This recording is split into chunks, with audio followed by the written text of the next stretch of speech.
शुरुआती report power division वटि जमा कराए छॾी आहे। इन हवाले सां बि अपडेट कजो।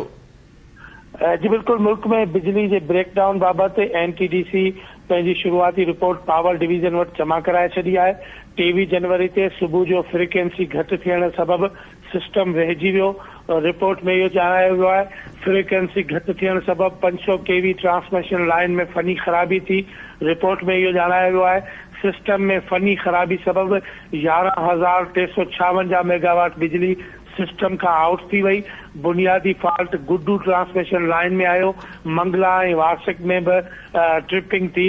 रिपोर्ट में इहो ॼाणायो वियो आहे अॼु मुल्क में बिजली जी ब्रेकडाउन बाबत एनटीडीसी पंहिंजी शुरुआती रिपोर्ट पावर डिवीजन वटि जमा कराए छॾी आहे। जी वॾी महिरबानी अपडेट करण लाइ गुलाम रसूल कुंभर।